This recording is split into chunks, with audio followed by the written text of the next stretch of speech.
अन्नू और अमर जी ऑस्ट्रेलिया से। राधे राधे राधे महाराज जी, आपके चरणों में कोटि कोटि प्रणाम। महाराज जी, गुरु मंत्र देने का अधिकारी कौन है? गुरुदेव जिसको परिपक्व करके आदेश कर दिए वही दे सकता है, दूसरे की सामर्थ्य थोड़ी देने की। जब तक गुरु तत्व में स्थिति, गुरु का मतलब जानते हो, जब गुरु अपने किसी शिष्य को इस कार्य को सौंपते हैं तो आप उस शरीर चाहे सबकी ना, वो अपने समान उसे बनाकर फिर जगत मंगल में उतार देते हैं कि अब आप मंत्र दीजिए, आप ऐसे। तो द्वंद्वैर विमुक्ता, जो सुख दुख संगई, जो सुख दुख को समान समझता हुआ, समस्त द्वंद्वों पर विजय प्राप्त किए हुए, स्वयं भागवतिक स्वरूप में स्थित, तभी तो होगा, तभी उसी के द्वारा तो गुरु मंत्र प्रकाशित होगा जाके। और सच्ची बात यह है कि जब हमको कहीं से भी नाम मिले तो नाम सच्चिदानंद में नाम ले ले और खूब नाम जप करे, तब हम जान पाएंगे गुरु को, नहीं बाहरी लक्षणों से नहीं जान पाएंगे। बाहरी तो पांच भौतिक रूप दिखाई देगा, बाहरी हो सकता है आपको दोष दर्शन होने लगे, क्योंकि चश्मा जैसा लगेगा वैसे तो देख पाएंगे। देखो, मन सबके अंदर है, लेकिन मन का निरीक्षण परीक्षण साधक कर पाता, संसारी थोड़ी कर पाते हैं। बुद्धि सबके अंदर है, लेकिन बुद्धि सच्चिदानंद के विषय में, शास्त्र के विषय में चिंतन करने की शक्ति खो दी विषयों के चिंतन में। सबके हृदय में भगवान है, पर भगवान का अनुभव करने के लिए जो चाहिए वो है क्या? तो फिर जिन संतों को भगवत प्राप्ति हो चुकी उनकी स्थिति को तुम कैसे जान सकते हो? शास्त्र की जो सिद्धावस्था है वो भगवान के समान है। ब्रह्मविद ब्रह्मैव भवति, जानत तुम्हें तुम्हें हो जाए। तो जो अब नाम दिए, मंत्र दिए, उसको जपो तो जान जाओगे कि गुरु की स्थिति कहां है। वस्तुतः जैसे हम कई बार कहा होगा एकांतिक में, अगर आपने सुना हो कि हम तो पोस्टमैन हैं। पोस्टमैन, पोस्टमैन का काम जानते हो? इधर की चिट्ठी उधर पहुंचा देना, उधर की चिट्ठी इधर पहुंचा देना, उधर का मनी ऑर्डर इधर दे देना, इधर के दस्तखत करा के उधर बता देना। तो सदगुरु हैं हमारी श्री जी, किशोरी जी, लाल जी। वो पोस्ट गुरुदेव के द्वारा इधर हुआ, अब आप आए और कहे हमें दे दो, तो हम समझा कि श्री जी ने आपको भेजा है। श्री राधिका कृपा बिनु सबके मनन अगम, श्री जी ने भेजा। वृंदावन आए, श्री जी ने बुलाया, हमारे सामने आए, श्री जी ने बुलाया। आपकी मांग हुई कि मुझे मंत्र दे दो, मुझे नाम दे दो। भैया उनकी वस्तु है, आपको उन्होंने भेजा है, ये ले लो। और फिर आपकी शरणागति, आपका भाव, श्री जी, श्री जी ये जीव आपकी शरण में है। गुरु कौन हुआ? श्री जी। अभी हमने बताया था कि अगर गुरु गुरु गुरु गुरु तो कहां पहुंच जाओगे? भगवान पहुंच जाओगे ना। वो ही सबके गुरु है। अब तो प्रगट में कौन हमारे सामने है? बंदो गुरुपद कंज, कृपा सिंधु नर रूप हरि। ये आपके भाव बनाने हैं। हमारा भाव बन जाता है तो पत्थर से भगवान प्रकट हो जाते हैं, और भाव न बने तो दुर्योधन के सामने भगवान है, पर भगवान को भी भगवान नहीं मान रहा है। तो खास बात है कि विद्यार्थी टीचर को नहीं जान सकता, टीचर का परीक्षण नहीं कर सकता। हां, टीचर के कथनानुसार चले तो एक दिन वो भी टीचर बन जाएगा, तब जान पाएगा कि मेरा टीचर किस कोटि का है। अब अभी तो प्राकृतिक बुद्धि, प्राकृतिक नेत्र तो हम कैसे समझ पाएंगे कि गुरुदेव की क्या स्थिति है, संत की क्या स्थिति है? तो हम मान करके संख्या फिर सवाल हल कर लेते हैं। मानी संख्या गुरुदेव साक्षात परब्रह्म, गुरुर ब्रह्मा गुरुर विष्णु गुरुदेव महेश्वरा, गुरु साक्षात परब्रह्म। मानी संख्या गुरु साक्षात परब्रह्म। अब जो उन्होंने बताया, देखो सवाल हल हो जाएगा। मानने से, ऐसे पत्थर का टुकड़ा दे दिया है तुम्हारे भगवान है, तो उनको भगवान का साक्षात्कार हो गया। और ना मानो तो साक्षात भगवान में भी भगवान का दर्शन नहीं होगा। जैसे ये बांके बिहारी लाल जू, राधा वल्लभ लाल जू, राधा रमन लाल जू, ये मूर्ति नहीं है, ये साक्षात प्रिया प्रीतम ही ऐसे रूप में है। ये मतलब कारीगर से नहीं आए हुए हैं, ये स्वयं प्रकट। तो आपको क्या सुख मिलता है? ईमानदारी से बताना। गए ऐसे देखा, वह जय भगवान की, चले आए, रोमांच हुआ, आंसू आई, आपके अंदर विकलता आई कि आज मैंने साक्षात प्रभु को देखा? नहीं आई। क्यों? दृष्टि नहीं है। है तो सामने बाके बिहारी लाल जी, यही वृंदावन में प्रकट हुए, निधिवन में प्रिया प्रीतम का मिलित रूप है। और भजन करो और भाव जागृत हो, फिर जाओ, फिर सामने देखो तो चिल्ला कर रो पड़ोगे, मेरे ठाकुर मेरे प्रीतम। अब ये पंढरपुर में विट्ठल भगवान विराजमान है, साक्षात विराजमान है, चल के आए स्वयं, पुंडरीक जी के घर ही तो आए। कितनों को सुख मिलता है। और उन्हीं भक्तों को जब तुकाराम जी, नामदेव जी, ये बड़े बड़े महापुरुष देख तो बातचीत कर रहे हैं, खेल रहे हैं साथ उनके, समझ पा रहे हो। हमारा उद्देश्य है हम किसी संत भगवान से जहां हमारी श्रद्धा बैठ जाए, नाम ले ले, मंत्र ले लो, खूब जपे, फिर हम जान जाएंगे। हो ऐसे अगर ढूंढते चले तो पूरे विश्व में ढूंढ आओ, आभूषण बनता ही मिलावट में है। शुद्ध स्वर्ण का आभूषण नहीं बन सकता। समझ रहे हो हमारी बात? ये शरीर की रचना ही मिलावट से हुई, पाप और पुण्य। जब हम इस शरीर को झांक करके देखेंगे तो इसमें कुछ सद्गुण मिलेंगे और कुछ आपको अवगुण भी मिल सकते हैं, क्योंकि रचना है ना इसकी। अरे इनको गुस्सा बहुत आता है। अरे ये तो ऐसा, अगर आप जांच करोगे तो चाहे जो आभूषण उतरा के जौहरी के पास ले जाओ, उसमें मिलावट होगी। हार है, कंकण है, कुंडल है, क्योंकि वो आकार तभी धारण किया जब उसमें मिलावट हुई। तो ये शरीर मिलावट का है, इसके अंदर जो तत्व है वो मिलावट वाला नहीं है और वो आकार नहीं धारण किए। ये आकार मायाकृत है। इसको देखोगे तो ये गुण दोष से मिश्रित बना हुआ है। जो संतों को देखा जाता है वो ये नहीं देखा जाता, अंदर की बात, अंदर वाले नेत्र ही नहीं तो कैसे जानोगे कि कौन किस कोटि का है। महाराज आपने ये तो पूरा उत्तर दे दिया, बट आगे एक और भाव लिख रहे हैं। हाँ, जैसे आजकल काफी लोग कथावाचक और गुरु बनकर दीक्षा दे रहे हैं, तो क्या ये ठीक है? हम ये कह रहे हैं कि अगर वो कहते हैं राम कहो आपकी श्रद्धा, राम राम जपो, तो राम में मिलावट है क्या नाम में? हमारी प्रार्थना समझो, हम काहे को दोष दर्शन करें भैया। हम देखो, हमारे अगर सत्संग को आप ध्यान पूर्वक सुनोगे तो प्रश्न नहीं रहेगा। इस शरीर में मिलावट है, हमारा, आपका या किसी का, ये मायाकृत है, इसी सच्चिदानंद नहीं है। आप इसमें दोष ढूंढेंगे तो मिलेंगे, क्योंकि ये दोष और गुण से बना हुआ है। जड़ चेतन गुण दोष में विश्वकीन करतार। अब स्थिति जो भागवतिक है, दोनों बात समझना बहुत धैर्य से। ये शरीर मायाकृत सबका है और स्वरूप सबका चिदानंद में है, भगवदंश है। अब जो स्वरूप को भूलकर इस शरीर में आसक्त है, वो हमको कैसे शरीर राग से हटा पाएगा, क्योंकि खुद शरीर में आसक्त है। तो हम सदगुरु का जब वर्ण करते हैं तो इसकी भी चर्चा की है कि जिनके पास बैठने से, जिनके वचन सुनने से, जिनके दर्शन से हमारे हृदय में आने लगे कि जिसकी खोज थी वो तो पूर्ण हो गई। आज तक मैं जो खोज रहा था पूर्णता आ गई। हमारे दोष हमारे सामने आने लगे, उनका त्याग होने लगे, भगवत मार्ग की तरफ आकर्षण होने लगे। ये बाहरी कुछ ऐसे लक्षण हैं जिनके दर्शन से हमारे हृदय में भगवत प्रीति उदय होने लगे, नाम जपने की भावना होने लगे, तो हमें स्वीकार कर लेना।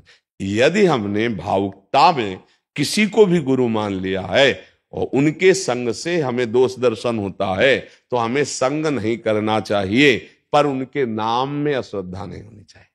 जैसे गुरु ने हमको कहा कृष्ण जपो, अब हम कृष्ण कृष्ण जपेंगे और जहां हमारा भाव बनेगा वहां सत्संग सुनेंगे। हम निंदा नहीं करेंगे, पर हम वहां संग नहीं करेंगे, क्योंकि वहां के संग से हमारा दोष दर्शन होता है। आपका कल्याण हो जाएगा, आपका मंगल हो जाएगा। कोई बोलेगा तो भगवान का नाम देगा। मुझे लगता है अगर हम कहीं ऐसी जगह जहां हमारी अपश्रद्धा नहीं बन रही, तो हमें उस पर श्रद्धा कर लेनी चाहिए जो गुरु ने दिया है, वो तो सच्चिदानंदमय होगा। क्यों हम संग ना करें?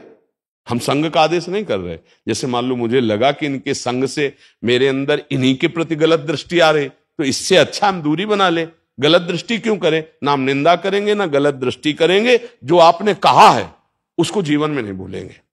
उसमें क्या मिलावट है? मानो किसी ने कहा कि आप राम राम जपो, इसमें क्या मिलावट भैया? इसमें क्या मिलावट है? अगर हम राम राम पकड़ लिया तो सच्ची मानो। अब वो गुरु क्या है वो तो वो जाने, पर आप सच्चे बन जाओगे, आप भगवत स्वरूप हो जाओगे।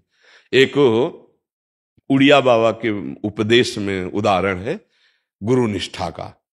एक भोला भाला गांव का भगत था, तो वहां के एक ब्राह्मण थे उड़ीसा के, वो काली जी के उपासक थे। वो उनके पास गया, मतलब कुछ तो ऐसा होता है जैसे बाहरी प्रभाव है, तो कई लोग उससे प्रभावित होकर के उनको गुरु रूप में वर्ण करते हैं, फिर वो यश फैलाते हैं तो उससे और लोग प्रभावित होते हैं। ऐसा ही प्रक्रिया सब सर्वत्र लगभग होती। तो ऐसे ही वो भोला आदमी गया और वो शाम के टाइम शराब पीते थे, क्योंकि कुछ लोग जो नहीं जानते हैं सिद्धांत को, वो लोग जैसे बकरा की बलि देना, मदिरा पीना, ऐसा वो मानते हैं कि ये उपासना, पर ये आसुरी प्रवृत्ति है, इससे मां प्रसन्न नहीं होती, पक्की बात है। अब वो करते थे ऐसा। अब वो भोला भाला गया तो नशे में बैठे थे, प्रणाम किया और कहा गुरु जी हम आपको गुरु मानते, आप हमें मंत्र दे दो। तो उन्होंने अशुद्ध मंत्र शराब के नशे में उच्चारण करके दिया। मदिरा पिए थे, अशुद्ध था मन। अब वो सरल हृदय जो उपदेश किया वो पकड़ा, मेरे गुरुदेव साष्टांग प्रणाम किया और रोज उनका जो नमन पूजन छवि रखकर करता, मंत्र अशुद्ध मंत्र। 1 वर्ष हुआ, उसकी श्रद्धा, उसकी पवित्रता, उसका भाव देखकर आद्याशक्ति भद्रकाली प्रकट हो गई और कहा बेटा तेरा गुरु ढोंगी है। अंबा ने कहा वो शराब पिए था जब मंत्र दिए था और तेरा मंत्र अशुद्ध है। तो उन्होंने कहा मां ये शब्द हम नहीं सुन सकते, अभी 1 वर्ष ही हुआ और गुरु प्रदत्त मंत्र और प्रताप से आप मुझे साक्षात्कार कर दे, मेरे गुरु कैसे ढोंगी हो सकते हैं? निष्ठा देखिए। और कहा मां मंत्र अगर अशुद्ध होता तो आप कैसे जागृत हो जाती, आप कैसे दर्शन दे देती? मां ने कहा बेटा तुम्हारी एक गुरु निष्ठा देखकर मैं बहुत प्रसन्न हुई, आज से जो तुम मंत्र जपते हो ना इसी से मैं सिद्ध होंगी। उड़िया बाबा ने कहा कि ऐसी गुरु निष्ठा कि देवी जी ने कहा इसी अशुद्ध मंत्र से अगर सिद्ध होंगी तो इसी अशुद्ध मंत्र से मैं साक्षात्कार दूंगी। मैं इतना प्रसन्न हो गई आप पे। हमें लगता है यदि हम जो मंत्र मिला, जो नाम मिला, हम उसको पकड़ लें और शास्त्र स्वाध्याय करें और जहां हमारी श्रद्धा बैठती हो ऐसे संतों का संग करें, तो क्या भगवत प्राप्ति में संशय है? महाराज जी इसमें 2 प्रश्न है जी। हमने मंत्र ले लिया जी, बाद में हमारी श्रद्धा नहीं बन रही उस कोटि जी। की, बट बाद में किसी संत भगवान के हम सत्संग सुने, उनमें अपार श्रद्धा हो गई, तो क्या हम वहां जाके गुरु दीक्षा ले सकते हैं? मत ले, वही नाम जप करो, नाम तो भगवान का वही है। हाँ, अब वो जो बोल रहे हैं नाम, अगर ऐसी भावना आने लगी कि अब इस नाम को ले, इस नाम को जपे, तो बात अलग है, पर अश्रद्धा करके नाम में नहीं। हमारी बात समझना, जो भी नाम मिला है वो एक ही परब्रह्म परमात्म तत्व का, जो गुरुदेव देंगे वही उन्हीं की लीलाएं हैं। तो ऐसा भाव कि अब रसास्वादन के लिए, दोष दर्शन नहीं, पर अब रसास्वादन के लिए मुझे इधर प्रियता बढ़ रही, इसलिए मैं अब ये नाम और ये गुरुदेव का भाव स्वीकार करता हूं। हम नाम और उपासना पर दोष दर्शन करके ना त्याग करें, नहीं, यहां भी निष्ठा नहीं हो पाएगी। रसास्वादन, रसास्वादन और दोष दर्शन के, अब ऐसे गुरु से नाम मिला क्या सिद्ध हो? नाम पर अश्रद्धा नहीं, गुरु क्या लीला करते हैं वो जाने, लेकिन जो नाम दिया वो तो शुद्ध सच्चिदानंद में है, इस पर अश्रद्धा नहीं। अब हमारा भाव बन रहा है, जैसे हम पहले संन्यास मार्ग के उपासक थे और हमको पूज्य भाई जी से, हनुमान प्रसाद पोद्दार जी की कृपा से प्रेम भक्ति की तरफ आकर्षण हुआ, महादेव विश्वनाथ जी की कृपा से ये रास विलास वृंदावन का प्राप्त हुआ। तो हम ये थोड़ी कि उन गुरु को छोड़ दिया, वो भेष छोड़ दिया, वो उपासना छोड़ दी कोई दोष दर्शन करके, नहीं नहीं, रसास्वादन के लिए क्रम से हमको यहां पहुंचाया गया। तो वो रसास्वादन एक ही गुरु हैं, जब जब जैसा भाव रस का आया वो गुरुदेव रूप धर करके हमको पकड़ते गए, आगे खींचते गए। अब गायत्री मंत्र पहला, क्योंकि जैसे ब्रह्म ऋषि कुल में जन्म हुआ तो बाल्यावस्था में ही यज्ञोपैत संस्कार गायत्री मंत्र मिलता है ना, तो पहले गुरु गायत्री, फिर इसके बाद जो शरणागति हुई, पंचाक्षरी मंत्र, द्वादशाक्षर मंत्र, फिर महावाक्य, फिर संन्यास मार्ग, फिर आके, तो अगर ऐसे देखे तो दत्तात्रेय जी वाली बात आ जाएगी ना कि 24 गुरु है। तो एक ही गुरुदेव अवस्थागत हमको ऐसे लाते गए। हम ऐसा भाव करें, दोष दर्शन न करें, और ये रसास्वादन के लिए ही ये व्यवस्था है। कभी दास्य भाव से सख्य भाव, वात्सल्य भाव, कांता भाव, सहचरी भाव, भाव रस की प्राप्ति के लिए आगे बढ़ता चला गया। वो गुरुदेव ही रूप बदल करके आए और हमको उपदेश देते चले गए। उसमें दोष दर्शन नहीं, उसमें ऊंच नीच की भावना नहीं, तो सही मार्ग चलते चले जाएंगे। महाराज जी एक और प्रश्न है, कल हमसे बाहर किसी ने किया था, एक जो सत्संगी है उसको पता है कि उपासना पद्धति के अनुसार इष्ट देव का मंत्र लेना चाहिए, बट कुछ ऐसे जने हैं जिनको इतना ज्ञान नहीं है, गुरु बनाना है, कृष्ण में प्रीति है, ठाकुर जी में प्रीति है, बट राम मंत्र मिल गया, बाद में पता लगा राम मंत्र दे दिया गुरु जी ने। तो इतनी जानकारी तो उपासक को करनी चाहिए। नहीं नहीं, इसमें सावधानी रखनी चाहिए कि हम जिसको गुरु बना रहे हैं वो किस उपासना के हैं, इनका क्या उपासना का क्षेत्र है, मेरी मांग क्या है, फिर गड़बड़ हो जाएगा। या तो एकदम कोरा कागज बन करके कि आप लिख दो इसमें जो लिखना है, वही बात है। और यदि कि मेरे हृदय में प्रीति ये है, तो या तो अपनी बात रख दे और या उनकी बात सुन ले, दोनों पहली बात समझे। अगर अपने मन में कुछ और चल रहा है, वहां से कुछ और मिला, तो श्रद्धा नहीं हो पाएगी। इसलिए अपनी बात पहले रख दे कि मुझे राम रूप में प्रीति है महाराज, और हमारा गुरु भाव आप पे है, तो मेरी राम प्रीति बढ़े ऐसा मुझे मंत्र चाहिए, मेरी ऐसी उपासना हो जिससे राम प्रीति बढ़े। खुल के बात करनी चाहिए। गुरु बनाने का मतलब क्या है, हम अपनी हृदय खोलकर उनके सामने रख दें तो वो भी अपने हृदय की बात रख देंगे। अगर वो ऐसे मंत्रदाता हैं तो दे देंगे, नहीं तो कहेंगे आप किसी राम उपासक के पास जाओ और उसकी फिर शरणागति स्वीकार करो। ऐसे तो बड़ा विक्षेप हो जाएगा। इसका भी समाधान दे दीजिए, अगर उनको राम मंत्र मिल गया बट अभी कृष्ण चरणों में प्रीति बढ़ रही है और पहले से भाव उनके प्रति है। जी, तुलसीदास जी के गुरु भाई थे नंददास जी, गुरु भाई ही थे, और वो जब ब्रज वृंदावन में आए तो सारंग धनुआ प्रभु के सेवक बंसी वाले ने लूट लिया उनके चित्त को। अब लूट गए तो लूट गए, तो वल्लभाचार्य जी के शिष्य हुए नंददास जी, अष्टछाप कवियों में। जब गोस्वामी जी तुलसीदास जी को पता लगा तो उन्होंने कहा कि हमारे राम जी में क्या कमी थी जो आपने छोड़ करके। वल्लभाचार्य जी पुष्टि मार्गी सखा भाव से राम जी को भजने लगे। नंददास जी बड़े महापुरुष हुए हैं। तो नंददास जी ने कहा कमी की बात नहीं है, उस मुरली मनोहर ने ऐसी बंसी बजाई कि अब चित्ते चुरा लिया, तो हम क्या कहें। बात यहां ऐसी है, अब चित्त लट्टू हो गया उनके। अब ये नहीं ज्ञान ध्यान की है, तो वही अब वही धनुष धारण किए, वही मुरली धारण किए।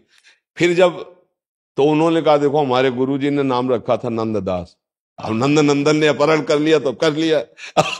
गोस्वामी जी के सगे गुरु भाई थे नंददास जी।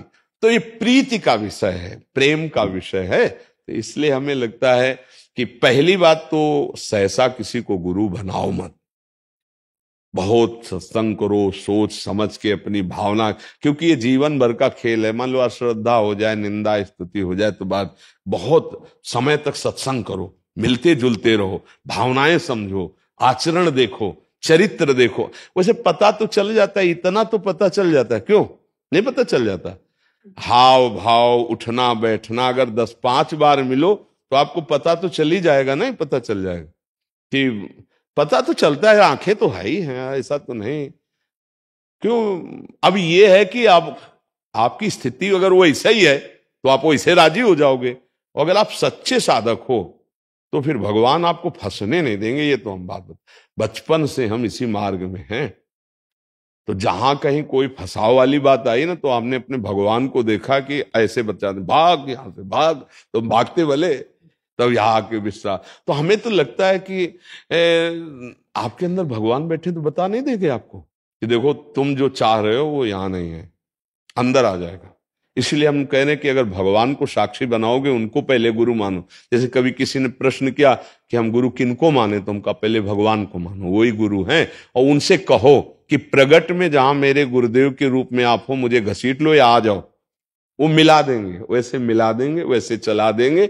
और जब आप भगवान को साक्षी करके देखोगे तो आपको पता चल जाएगा कि यहाँ ठीक नहीं है, वो अंदर प्रेरणा आ जाएगी। माता पिता जैसे जो नाम जपते हैं और उनको गुरु मान के अगर वो स्वयं नाम को लगे जपने, तो नाम तो कहीं से भी मिल जाए।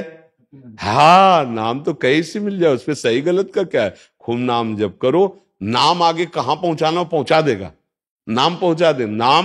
हम नाम के आशिक हैं। जो भी भगवत नाम है उनमें अपार सामर्थ्य। नाम के प्रति कभी कहां से मिला है हमको खास बात नहीं, नाम मिला है, उस नाम को पकड़ लो, बस काम हो जाएगा। लक्ष्य प्राप्ति, बस भगवत प्राप्ति। वो आगे खुद नाम करा देगा। खूब नाम जप करो, नाम जप करो, नाम पकड़ लो। इसीलिए हम पहला उत्तर दिया था, जो मिलेगा वो बहुत सच्चिदानंद होगा नाम, उस नाम को पकड़ लो। नाम तो बहुत सोच समझकर भगवान को साक्षी बनाकर गुरुदेव का वरण करे। अगर फिर भी श्रद्धा ना बैठे तो खूब नाम जो उन्होंने दिया है जप करे और दूरी बना ले तो मंगल हो जाएगा।